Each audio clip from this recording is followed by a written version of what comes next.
বড় হলে গুরু, ছোট হলে লঘু। 5:2 এর ব্যস্ত অনুপাত কত হবে? 2:5। তখন এই ধরনের অনুপাতকে আমরা বলবো সাম্যানুপাত। দেখো কোষে দেখি 2.2 এর যে অঙ্কগুলো তোমরা দেখতে পাচ্ছ, এই অঙ্কগুলো করার আগে তোমাদের প্রথমে কয়েকটা জিনিস আগে জেনে নিতে হবে। যেমন পূর্বপদ, তারপর উত্তরপদ, গুরু অনুপাত, লঘু অনুপাত, আবার এখানে দেখতে পাবে এই যে ব্যস্ত অনুপাত, তারপর মিশ্র অনুপাত আছে। তাহলে এইগুলো জেনে নেওয়ার পর যখন আমরা এই অঙ্কগুলো করব, দেখবে অঙ্কগুলো খুব সহজ লাগবে। ঠিক আছে, তাহলে চলো আগে জেনে নেই যে এই সমস্ত জিনিসগুলো কি। প্রথমে দেখো, আমি একটা উদাহরণ দিই, ভালো করে একটু বুঝে নাও। ধরো আমি একটা লিখছি 3:2।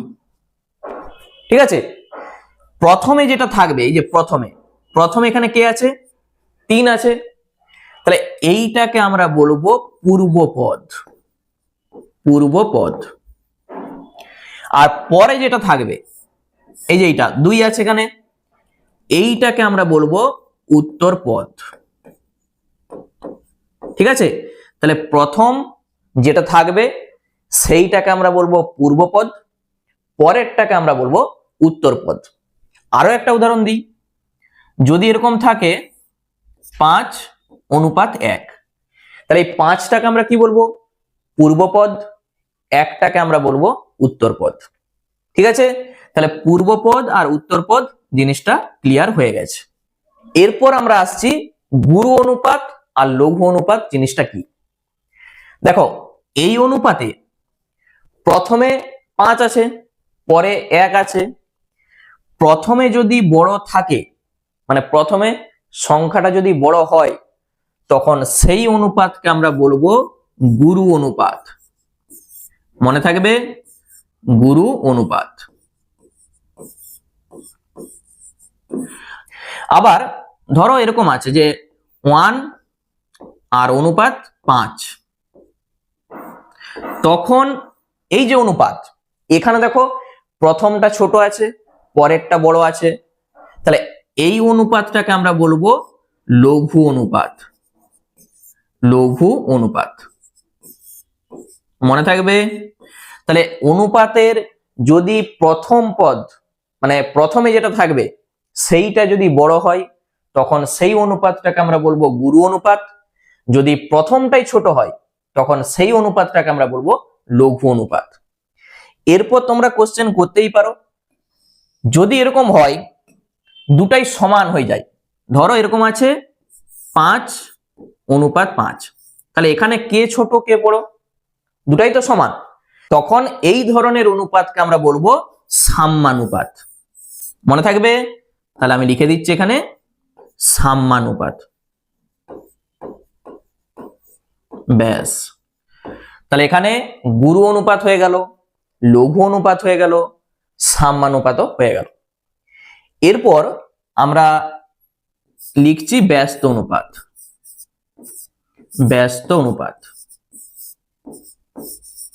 এই জিনিসটা কি? ধরো একটা অনুপাত আমি যদি লিখি, আমি এখানটায় লিখছি 2:1।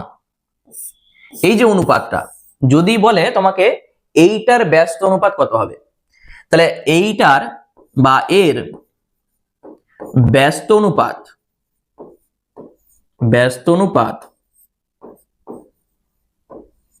আমরা শুধু এইটাকে ঘুরিয়ে লিখে দেবো, মানে 1:2।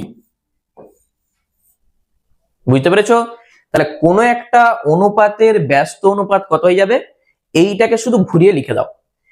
পূর্ব পদটা পরে চলে যাবে, উত্তর পদটা আগে চলে আসবে। যদি আমি বলি এরকম 5:2, তাহলে এইটার ব্যস্ত অনুপাত কত হয়ে যাবে? এর ব্যস্ত অনুপাত হয়ে যাবে 2:5। ঠিক আছে, তাহলে সব হয়ে গেল। আরেকটা আমাদের আছে মিশ্র অনুপাত বা যৌগিক অনুপাত। দেখো একটা অনুপাত আমি যদি লিখি এইটা 2:1, ও আরেকটা অনুপাত আমি লিখছি 3:2। এরকম দুটি অনুপাত বলে দেওয়া আছে, বলেছে এইটার মিশ্র অনুপাত কত হবে বা যৌগিক অনুপাত কত হবে। তাহলে কি করবে, এর মিশ্র অনুপাত ভালো করে বুঝবে, এইটার প্রথমের সঙ্গে এইটার প্রথম গুণ হবে, মানে পূর্বপদের সঙ্গে পূর্বপদ আগে গুণ করবে, 2 এর সঙ্গে 3 গুণ করো 6, আবার অনুপাত দাও, উত্তর পদের সঙ্গে উত্তরপদ গুণ, তাহলে 2 1 কে 2। বুঝতে পেরেছো? তাহলে এইটাই হচ্ছে আমাদের মিশ্র অনুপাত। এরপর এইটাকে তুমি কাটাকুটি করতে পারো, যেমন 2 দিয়ে কাটাকুটি করা যাবে। যদি আমি 2 দিয়ে কাটি, 2 3 এ 6, 2 1 কে 2, তাহলে উত্তর হয়ে যাবে 3:1। বুঝতে পেরেছো? তাহলে মিশ্র অনুপাত বা যৌগিক অনুপাত বলা থাকলে কি করবে, আমি আরেকটা উদাহরণ দিয়ে দিই, তাহলেই ক্লিয়ার হয়ে যাবে। যদি এরকম থাকে 5:2, আরেকটা বলে দিয়েছে 3:4, তাহলে এই দুটা অনুপাতের মিশ্র অনুপাত কত হবে? কি করবে, এই প্রথমের সঙ্গে এই প্রথমটা গুণ করবে, 5 3 এ 15, আবার অনুপাত দাও, 2 এর সঙ্গে 4 গুণ, তাহলে 4 2 গুণে 8। এইটা দেখো আর কাটাকুটি করা যাবে না, তাহলে উত্তর আমাদের এইটাই হবে। ঠিক আছে, এখানে দুটা অনুপাত দিয়েছি, যদি 3টা থাকে 4টা থাকে তো একই জিনিস, যত প্রথমে থাকবে মানে প্রথমের গুলো সব গুণ হবে, আবার অনুপাত দিয়ে পরের গুলো সব গুণ হবে, তাহলেই আমরা সেটা মিশ্র অনুপাত বা যৌগিক অনুপাত বলতে পারবো। ঠিক আছে, তাহলে একবার দেখে নাও আমি কি কি করেছি। এইগুলো জেনে গেলেই এখানে যা অঙ্ক আছে সব তুমি নিজেই করতে পারবে। একটা অনুপাতের পূর্বপদ হচ্ছে প্রথমটাকে আমরা বলবো, উত্তরপদ আমরা পরেরটাকে বলবো। এইটা পূর্বপদ, এইটা উত্তরপদ। যদি কোনো অনুপাতের পূর্বপদটা বড় হয়, পূর্বপদটা বড়, ওই জন্য এই অনুপাতটাকে আমরা বলবো গুরু অনুপাত। যদি পূর্বপদটা ছোট হয়, শুধু আমরা প্রথমটা দেখব বড় না ছোট, বড় হলে গুরু, ছোট হলে লঘু, তাহলে গুরু অনুপাত লঘু অনুপাত আমাদের হয়ে গেল।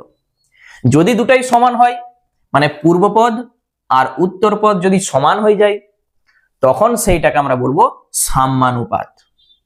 ঠিক আছে, পূর্বপদ আর উত্তরপদ সমান হলে তাকে আমরা বলবো কি, সাম্যানুপাত।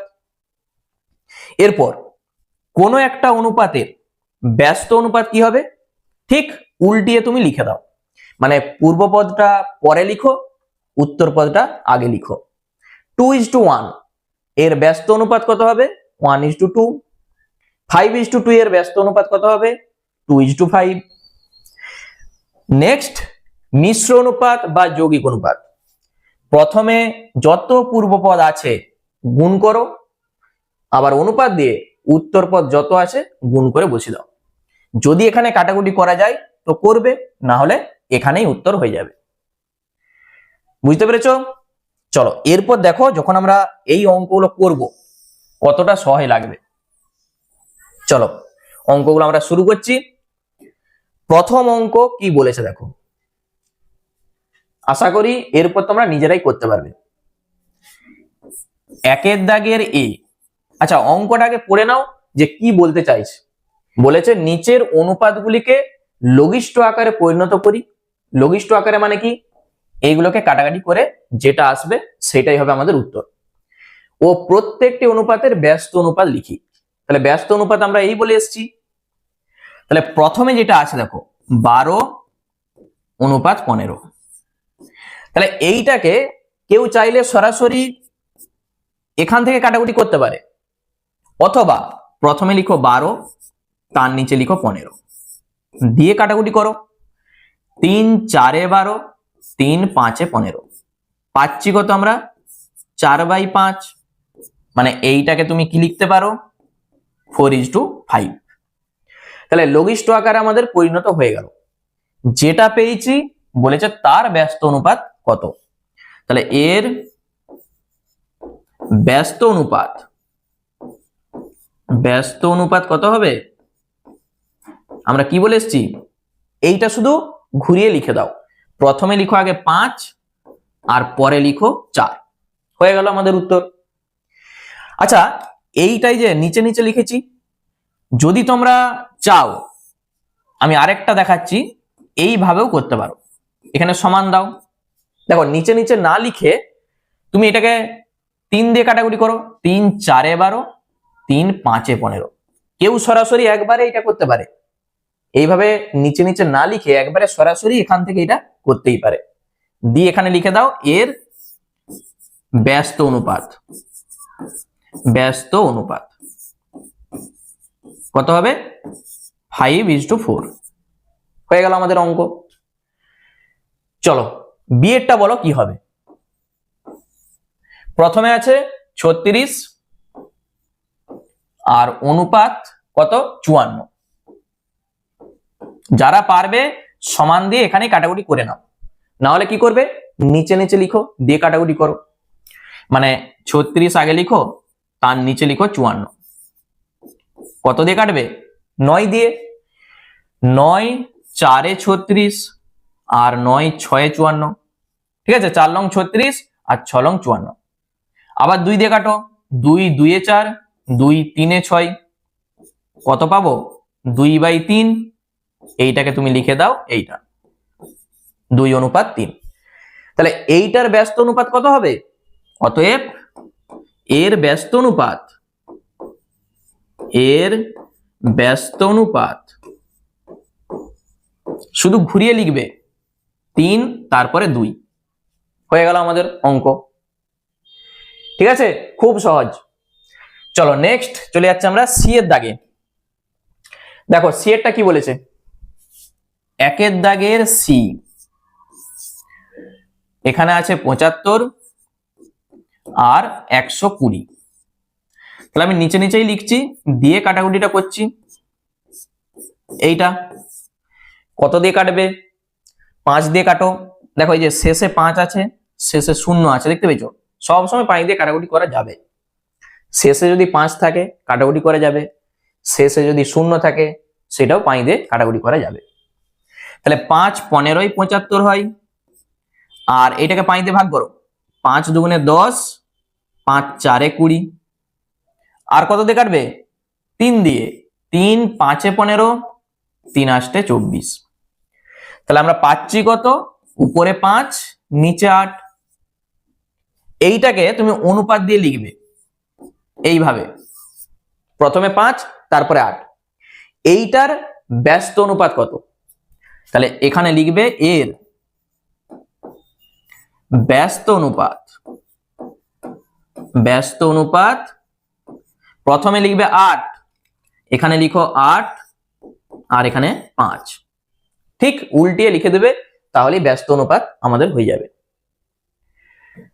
পরেরটা মানে ডি এরটা কি বলেছে? 169 আর 221, এইটা আছে তো? তাহলে কাটাকুটি করতে হবে, উপরে লিখো 169, নিচে লিখো 221। আচ্ছা কত দিয়ে কাটবে বলো তো? যদি তুমি 3 দিয়ে দেখো, 3 দিয়ে কিন্তু কাটবে না, তোমাকে এটা একটু মনে রাখতে হবে। এই যে সংখ্যাটা দেখতে পাচ্ছ 169, 13 দিয়ে ভাগ করে যাবে। আমি 13 দিয়ে ভাগ করে দেখছি কি আসে। দেখো 13 1 13, 3 9 নামছে, 3 13 39। তাহলে 13 দিয়ে কাটলে কত হবে? 13 13 169 হয়। তাহলে এইটা কেটে 13 করে দাও। তাহলে এইটাকেও 13 দিয়ে ভাগ করে দেখো, 13 1 13, 3 আছে 12 হবে, 9 হাতের 1, 1 1 2 মিলে গেল, 1 নামলো। 6 13 78, 7 13 কত হয়? 91। তাহলে 17 হবে, কেটে দিয়ে 17, মনে থাকবে? তাহলে 169 তুমি যেখানেই দেখতে পাবে সেটা কিন্তু 13 দিয়ে ভাগ করা যাবে। তাহলে এখানটাই লিখে দাও 13, নিচে লিখে দাও 17। তাহলে অনুপাত দিয়ে লিখো, প্রথমে 13 অনুপাত 17। তাহলে এইটার ব্যস্ত অনুপাত, এর ব্যস্ত অনুপাত, ব্যস্ত অনুপাত প্রথমে 17, তারপর 13, হয়ে গেল ব্যস্ত অনুপাত। ঠিক আছে, তাহলে আমাদের ডি এরটাও কমপ্লিট হয়ে গেল। এরপর আমরা চলে যাচ্ছি পরেরটা, মানে ই এরটা। আচ্ছা, ই এর অঙ্কটা আমরা পরের পেজে চলে যাই। দেখো ই এর যে অঙ্কটা আছে কি বলেছে, আমি এখানটা লিখছি ই এরটা। 9xy আর এখানে আছে 12xy, এইটা আছে। তাহলে এখানেও কেউ করতে পারে, xy এর সঙ্গে xy এই যে কেটে যাবে, 3 দিয়ে কাটাকুটি করে দাও, চলে আসবে। অথবা তুমি নিচে নিচে লিখো 12xy। দেখো x এর সঙ্গে x কাটছে, y এর সঙ্গে y কাটছে, 3 3 9, 3 4 12, আমরা কত পাচ্ছি? উপরে 3 নিচে 4। তাহলে এইটাকেই অনুপাতে লিখে দাও, 3:4। তাহলে এর ব্যস্ত অনুপাত, এর ব্যস্ত অনুপাত কত হবে? এখানে লিখো 4, তারপরে লিখো 3, হয়ে গেল। দেখো কত সহজ বলো। আচ্ছা, নেক্সট আমরা চলে যাচ্ছি এফ এর দাগে। আচ্ছা, এখানটা আমি লিখে দিচ্ছি এফ। কি আছে? 429 আর এখানে আছে 663। তাহলে প্রথমে কি করবে? আগে নিচে নিচে লিখে দাও 429 আর নিচে লিখো 663। কত দিয়ে কাটবে? দেখো নিচটা আমরা দেখতে পাচ্ছি যে 3 দিয়ে কাটাকুটি করা যাবে, এটা তো মুখে মুখেই হয়ে যাবে। 3 দিয়ে যদি কাটি, 3 দুগুণে 6, 3 দুগুণে 6, 3 একে 3। তাহলে এইটাকেও 3 দিয়ে কাটতে হবে, তুমি সাইডে ভাগ করে একবার দেখে নাও। তাহলে 3 একে 3, 1 12, 3 4 12, 9 নামছে, 3 3 9। তাহলে কেটে যে আমরা পাচ্ছি 143, এইটা। এরপর এখানে দেখো 143 আছে, এখানে 221 আছে। তুমি যদি ভাবো আমি 11 দিয়ে কাটবো, দেখো 11 দুগুণে 22, 1 কিন্তু রয়ে যাবে, মানে 11 দিয়ে কাটাকুটি করা যাবে না। তাহলে কত দিয়ে যাবে? তাহলে এখানে আমরা যদি এই দুটাকে 13 দিয়ে কাটাকুটি করি, তাহলে 13 দিয়ে ভাগ করে দেখো তো, 13 একে 13, 3 আছে 4 হবে 1, 3 নামছে, 13 একে 13। তাহলে দেখো 13 দিয়ে এটা কিন্তু কাটাকুটি হচ্ছে, এইটা কেটে আমি 11 করে দিচ্ছি। তাহলে এইটাকেও 13 দিয়ে ভাগ করো। তাহলে যখন আমরা নিচটাকে 13 দিয়ে ভাগ করব, আচ্ছা 13 দিয়ে ভাগ করো, 2 2 1। প্রথমে 13 একে 13, 3 আছে 12 হবে 9, হাতের 1 1 2 মিলে যাচ্ছে 1, 7 13 91। দেখতে পাচ্ছ? তাহলে এইটা কেটে তুমি করে দাও 17। তাহলে 11 তার নিচে হয়ে যাবে 17।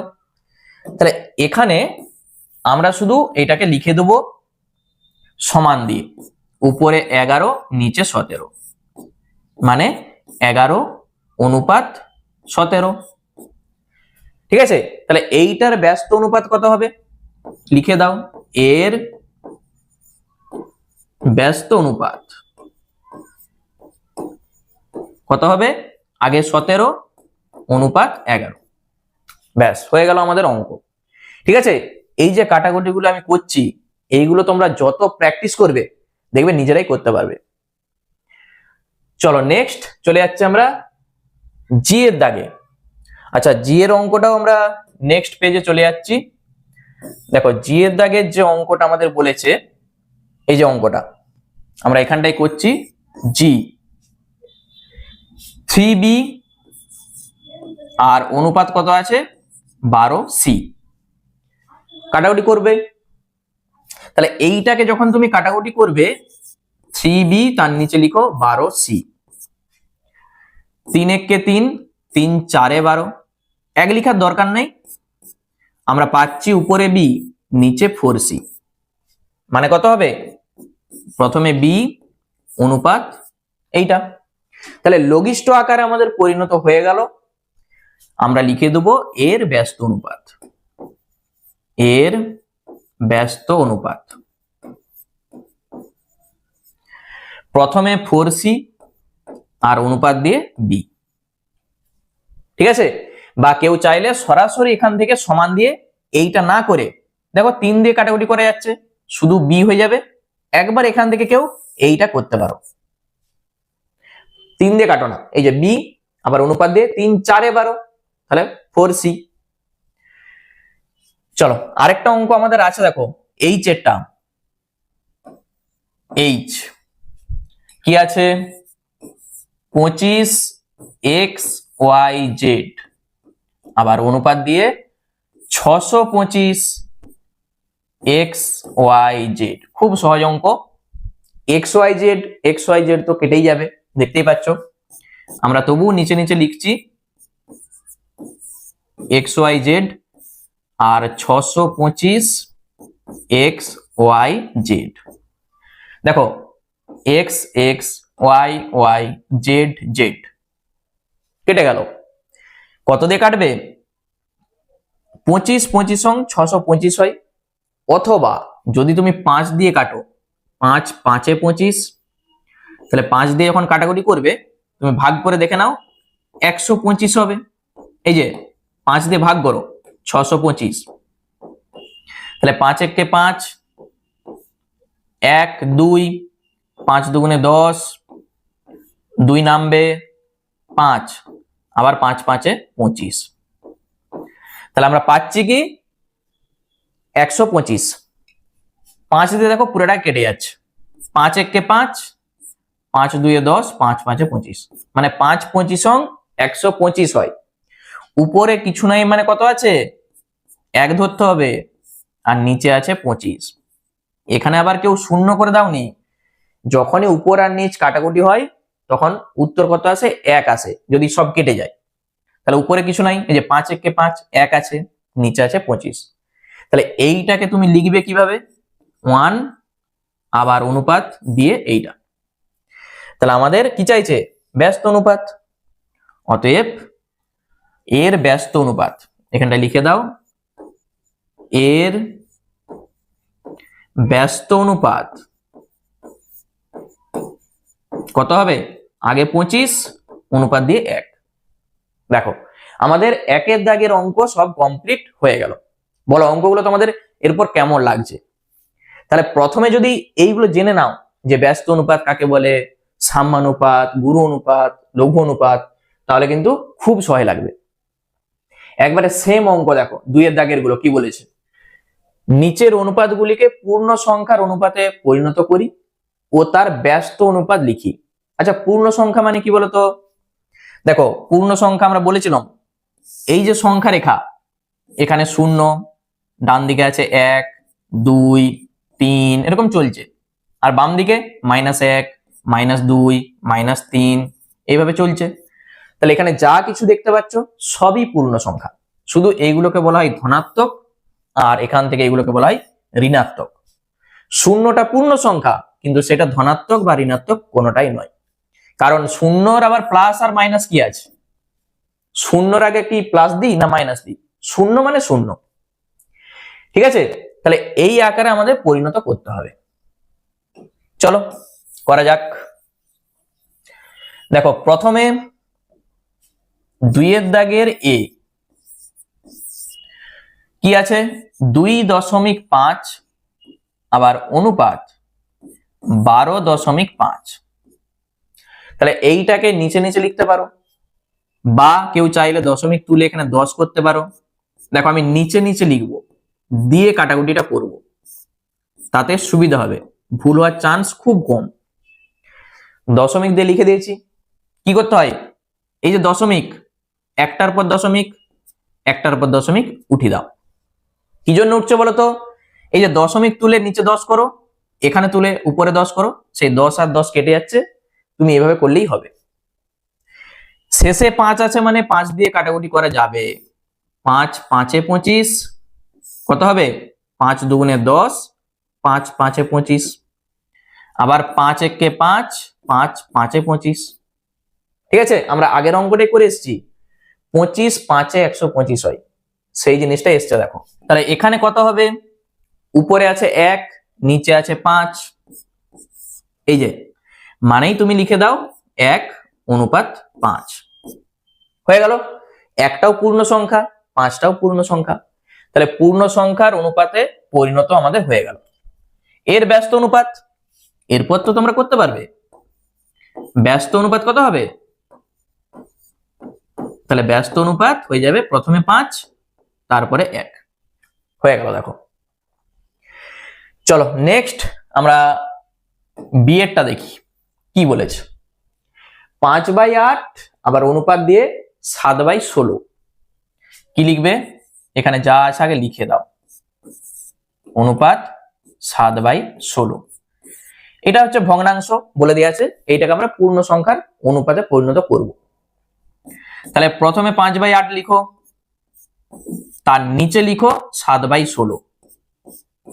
আচ্ছা তোমরা তো শিখে এসছো, এইটা হচ্ছে ভাজিত লাইন, এই যে এইটা, এই ভাজিতকে গুণিত করতে গেলে কি করতে হয়, এইটা উল্টে যায়। মানে 5/8 আগে লিখে দাও, গুণিত দাও, এইটা উল্টে লিখো, উপরে 16 নিচে 7। তাহলে ভাজিতকে গুণিত করতে গেলে কি হয়, উল্টে যায়।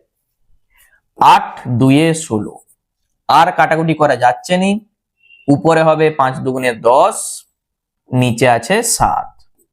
তাহলে এইটাকে যখন আমরা লিখব কিভাবে লিখব, প্রথমে 10 অনুপাত 7, উপরে যেটা থাকবে সেটা প্রথমে লেখা হবে। তাহলে এর ব্যস্ত অনুপাত কত হবে, তাহলে এখানে লিখে দাও ব্যস্ত অনুপাত, প্রথমে লিখো 7 তারপরে 10। ঠিক আছে, তাহলে বি এর দাগ আমাদের কমপ্লিট হয়ে গেল। বলো অঙ্কগুলো কিন্তু খুব সহজ। দেখো আমরা চলে যাচ্ছি সি এর দাগে। কি বলেছে, 0.7 আবার অনুপাত দিয়ে 0.49, এইটা আছে। তাহলে দশমিক তুলতে হবে, 0.7 নিচে লিখো 0.49। এখানে দেখো দুটার পর দশমিক, তাহলে উপরে গুণিত দিয়ে একের গায়ে দুটা শূন্য, আবার গুণিত একটার পর দশমিক আছে, ওই জন্য একের গায়ে একটা শূন্য, দশমিক তুলে দাও।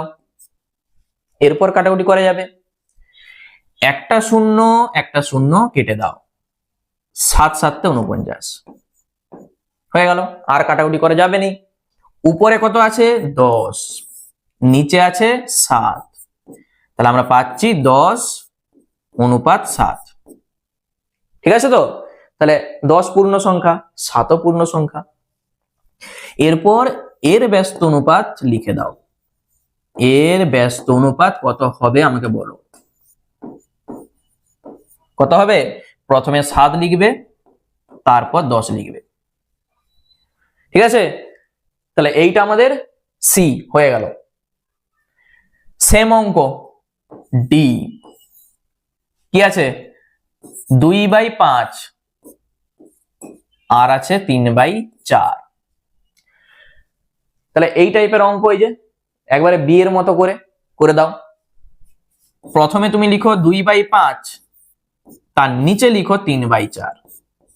তাহলে এইটা হচ্ছে ভাজিত লাইন, তাহলে গুণিত করো, 2/5 গুণিত উল্টিয়ে লিখো। আচ্ছা এখানে কি কাটাকুটি করা যাবে, দেখো 4 উপরে 2 তো উপরে আছে, তাহলে শুধু গুণ করে বসিয়ে দাও। 4×2 = 8, 5×3 = 15 হয়ে গেল। তাহলে এইটাকে তুমি অনুপাত দিয়ে লিখে দাও, প্রথমে লিখো 8 তারপরে লিখো 15। তাহলে ব্যস্ত অনুপাত কত হবে, আমি এখানটায় লিখে দিচ্ছি, ব্যস্ত অনুপাত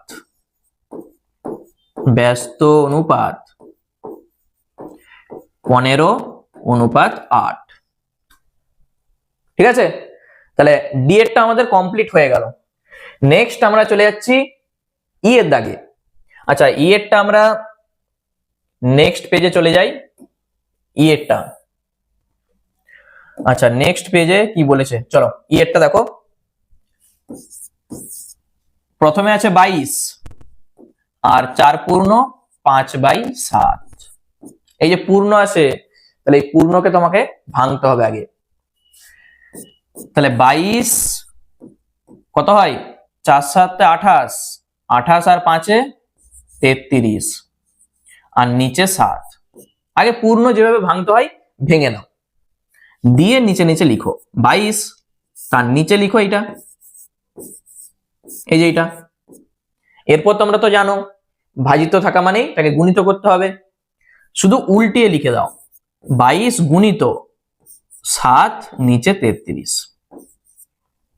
কত দিয়ে কাটবে, 11 2 এ 22, 11 3 এ 33, উপরে আমরা পাচ্ছি 7 দুগুণে 14 আর নিচে 3, মানেই প্রথমে লিখো 14 অনুপাত দিয়ে 3। ঠিক আছে, এরপর এর ব্যস্ত অনুপাত লিখে দাও। তাহলে আমরা লিখে দিচ্ছি এর ব্যস্ত অনুপাত, এর ব্যস্ত অনুপাত প্রথমে 3 তারপর 14। ঠিক আছে, তাহলে এর দাগ আমাদের হয়ে গেল। নেক্সট এফ এরটা, বি ডি এফ একই টাইপের, দেখো এফ। তাহলে এই অঙ্কগুলো দেখে নেওয়ার পর আর কখনোই তুমি কিন্তু ভুলবে না, একবার শুধু প্র্যাকটিস করে নাও নিজে, খুব সহজ। প্রথমে কি করবে, 7/15 তার নিচে লিখে দাও 3/20। তাহলে ভাজিত লাইন তাকে গুণিত করে দাও, 7/15 গুণিত 20/3। কত দিয়ে কাটবে, 20 আর 15, দেখো 5 দিয়ে কাটাকুটি করা যাবে, 5 3 এ 15, 5 4 এ 20, আমরা পাচ্ছি 4 7 এ 28, নিচে 3 3 9, মানেই আমরা লিখতে পারবো 28 অনুপাত 9। ঠিক আছে, তাহলে এর ব্যস্ত অনুপাত, এর ব্যস্ত অনুপাত, ব্যস্ত অনুপাত কত হবে, প্রথমে 9 তারপর 28। হয়ে গেল। তাহলে এফ এরটাও আমাদের কমপ্লিট হয়ে গেল। আচ্ছা, যদি কোনো অসুবিধা হয় আমাকে কিন্তু কমেন্ট করে জানাবে যে কোথাও বুঝতে তোমাদের অসুবিধা হচ্ছে কিনা, তাহলে আমরা পরের ভিডিওতে সেগুলো নিয়ে আলোচনা করব। ঠিক আছে, আচ্ছা পরের পেজে আমরা চলে যাচ্ছি জি আর এইচ। চলো নেক্সট চলে যাচ্ছি আমরা জি এরটা, 1/2/5 আর এখানে আছে 7/10। তাহলে এখানে শুধু পূর্ণটা ভাঙলেই হবে, 5 একে 5 আর 2 7, নিচে 5 আর এখানে 7/10। কি করবে, এইটা বাই এইটা লিখে দাও। তাহলে 7/5 এইভাবে নিচে নিচে লিখলে কি বলতো ভুল হওয়ার সম্ভাবনা খুব কম। ভাজিত লাইনকে গুণিত করে দাও,